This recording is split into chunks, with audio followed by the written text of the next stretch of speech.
The morning I woke up to the sound of a backhoe chewing through my grandfather's pecan grove trees he planted the year I was born was the morning I realized the Ridgerist HOA had just made the biggest mistake of their lives. It was 6 a.m., the sky still dim, diesel fumes blending with the sweet smell of torn earth, and the air ringing with the high-pitched screech of hydraulics ripping through 40 years of living wood. If you've never heard a backhoe tear up your family's legacy before breakfast, let me tell you, it's a sound that gets in your bones. Standing there in my boots, coffee cooling in my hand, I saw a foreman waving a county permit signed by Veronica Ashworth, HOA, president real estate agent, and the sort of woman who calls a $900, $1,000 ranch an eyesore from the seat of her Range Rover. They were installing a drainage pipeline 48 inches of corrugated steel straight across my land, dumping their golf course runoff right into the creek where my cattle drink. For my trouble, $8,000. Non-negotiable, take it or leave it. Veronica thought I was just another stubborn old rancher she could steamroll, but she had no idea I'd been playing a longer game than she could imagine. So let me ask you, what would you do if someone built on your property without asking? And where are you watching this from? Drop your location in the comments because I need to know I'm not alone here. My name's Cole Brennan. I'm 54 years old, third-generation rancher, and if you ask my wife Shauna, she'll tell you I'm too stubborn to quit anything I start. My 80 acres, they aren't just land. My granddad EMTT bought them in '57 with his Korea discharge pay $9,000 cash for what people called worthless scrub. He spent 30 years turning dirt into legacy dug wells, planted pecan-strung fences in heat that'd kill a horse. On my 25th birthday, he handed me the deed and said, "Don't let anyone take this from you. I run 40 head of Angus Keep bees lands paid for, and Shauna teaches 4th grade. Our daughter Mariah just finished vet school first, Brennan with a doctorate. We're not rich, but we're not desperate, and here's what nobody knows. 15 years ago, in the worst drought this county ever saw, I bought a failing water utility. Clearwater Solutions dropped $340,000, registered it under EMTT. Holdings hired a manager and kept myself a ghost. No public records, no press, because in Texas, water isn't a commodity, it's power. Clearwater now services 14 towns, including Ridgerest. But let's back up a sec. 5 years ago, a developer built Ridgerest Estates, 350 homes, a golf course, the kind of place where retirees play weekend cowboy. The HOA popped up overnight with Veronica Ashworth at the helm, real estate queen bee, crowned herself president, $1,000 boots, and a Range Rover with sold it plates. She uses words like optics and calls my ranch rustic, like she's saying condemned. Within 6 months, she lobbied to rezone the land around Ridgerest, my land. She wanted Phase 2 expansion, luxury homes, boutique hotel, winery. She made 3 offers, $600K, $750K, then $500K with a threat. I said no every time. That's when the gloves came off. 6 months back, Ridgerest commissioned a drainage study engineer paid by Veronica, says my creek's the only viable outlet for their storm water. County grants a permit under public necessity, 48-inch pipe, 600 feet across my pasture, $8,000. I called my old friend Buck, the county commissioner. He pulled me aside and said, "Cole, Veronica's got the new county attorney wrapped up. Rubber stamped it without reading. Legally, it was garbage, but fighting would take lawyers and money I didn't have, 2 years minimum." I took the $8,000, signed the easement, but I photographed every document, every stake, every email, every GPS coordinate, because Grandpa EMTT always said, pick your battles, but end them when you do. At the signing, Veronica handed me the check with a smile that could curdle milk. "I'm sure you'll spend this more wisely than you maintain that barn. People like you are just built differently." I folded the check, smiled. "Appreciate your concern, Veronica." That night I watched their crew chew through my soil under floodlights, machinery beeping, diesel stinking, and Shauna brought me a beer. "It's just drainage, honey, not worth a heart attack." I nodded, jaw tight. I wasn't angry, I was planning. A week after that pipeline went live, my cattle refused the creek. 40 head of Angus standing 10 feet from water they'd used all their lives, bellowing like they'd seen a ghost. When cattle won't drink, you've got 48 hours before things go south. Dehydration, kidney stress, weight loss. I drove a water sample to the county extension office. 20 minutes later, the tech came back pale. Your pH spiked to 8.4, should be neutral. Silt's 4 times normal. Diesel concrete leach fertilizer runoff. This water's been contaminated. You got construction upstream, had I said. 600 feet of HOA pipeline dumping waste into my creek. I called the Ridge Arrest office. Secretary sounded like a bored teenager, said, "Not our problem. Your cattle your issue." Click. I half expected to get billed for the call, so I marched into their marble clubhouse chandelier, brighter than my truck's high beams, cold enough to see your breath, everything smelling like fake lemons and fresh paint. Sat for 40 minutes. 3 residents walked past, eyeing me like I'd tracked manure in, even though I checked my boots twice. Veronica finally saw me. I laid out the water test, asked for remediation, settling, pond filtration, anything. She barely glanced at the paperwork. Our engineer certified that pipeline as environmentally neutral. If your creek is dirty, maybe your cattle are the problem. Overgrazing, perhaps. I kept my voice level. "Ma'am, your runoff is poisoning my water." She smiled, all teeth. "Ridge Arrest is $140 million in property value. Your ranch might be worth $800K. The county agrees our needs outweigh yours. If you don't like it, sue us." "Oh, wait, you can't afford to." I left without another word.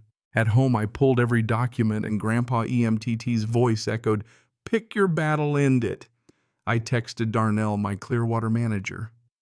"Pull the Ridge Arrest contract. I need every word." The contract landed in my inbox an hour later. Buried deep, Clause 7B, rate escalation if the customer contaminates upstream utility sources. Clause 9C, mandatory corrective action at their expense. Translation: if they poison the watershed, I can triple their rates or cut them off. Knowledge nugget contracts aren't just rules, they're weapons. I bought trail cameras, hid them along the pipeline. 3 days of obsessive checking on day 4 jackpot. HOA crews dumping grass clippings, pool backwash fertilizer straight into the pipeline. Not stormwater illegal waste. That's a federal Clean Water Act violation. EPA fines start at $10,000 a day. I documented everything, timestamps, faces, plates, the works. 2 weeks later, every Ridge Arrest mailbox got a glossy newsletter headline, "Local Landowners Threaten Community Water Quality" by Veronica Ashworth. Claimed my ranch was leaching manure, cited anonymous complaints, painted me as a public menace. Photo of my barn peeling paint, ugly angle caption, "Unmaintained structures raise questions about commitment to community standards." My hands shook, not from fear, but cold, clear anger. Then the real attack started. My daughter Mariah got a note at her apartment. "Your dad is poisoning our kids." Shauna's principal got an anonymous email questioning whether a polluter's wife should teach children. Hate mail piled up. Some folks I'd known 15 years crossed the street to avoid me. Small town rumors burn fast. So I hired an independent environmental consultant, Derek. 2 days testing my land above and below the pipeline Ridge Arrest runoff. 10 days later, the report: my property, full compliance, contamination source, Ridge Arrest HOA drainage, Clean Water Act violation. I mailed copies to Veronica, the county EPA buck, with an invoice $13,700 due in 30 days. Silence. 10 days later, a zoning inspector showed up, barely old enough to shave, apologized for having to check if my herd exceeded permit. I handed him every document in order, watched him squirm. Retaliatory, but he had to log it. "Tell your boss I said hello."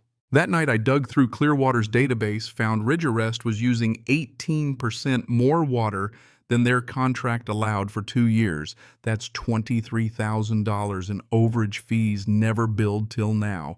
Sent the invoice due in 15 days. Darnell said, "This will make waves." I said, "Good, let 'em choke." One night I woke at 3 a.m. to the sound of a truck on my land. Out near the pipeline easement fence, cut posts knocked over, wire clipped clean. My cattle wandered onto Ridgerest's golf course, probably thought they'd found heaven. Security showed up, called the sheriff, $500 fine for livestock at large. I pointed out the vandalism. Sheriff nodded, but without witnesses. That was that. Spent the next morning fixing fence, sweat sticking my shirt to my back. Grandpa's voice in my head. "A man who'll cut your fence will cut your throat. Time to stop playing defense." I called Buck. Veronica was lobbying for eminent domain to seize my land for public safety, then lease it to the HOA for golf expansion. I called Darnell. Full audit of Ridgerest. Found 17 unpermitted fire hydrants each, a $2,500 fine, and 2 illegal irrigation wells tapping the same aquifer as Clearwater. That's a felony. Called Lucia Luz Fuentes, Shauna's old college friend and water law attorney. She listened, then said, "Cole, this is a slam dunk. Clean Water Act contract fraud. I'll take it pro bono for the publicity. How far are you willing to go?" "All the way." Luz filed suit, trespass, nuisance, defamation, breach of contract, $150,000 in damages, injunction to remove the pipeline, full land restoration, legal fees. I leaked the story to Rita at the Gazette. Darnell prepped the water shutoff notice. Tommy, my engineer, installed monitoring data loggers, flow sensors, everything. Veronica fought back ads painting me as a greedy villain, settlement offers, which I refused, even anonymous flyers around town calling me an extortionist. Then the threats turned personal texts to Mariah threatening her vet license if I didn't drop the lawsuit. Lou said, "That's witness intimidation, federal felony." I went straight to the sheriff.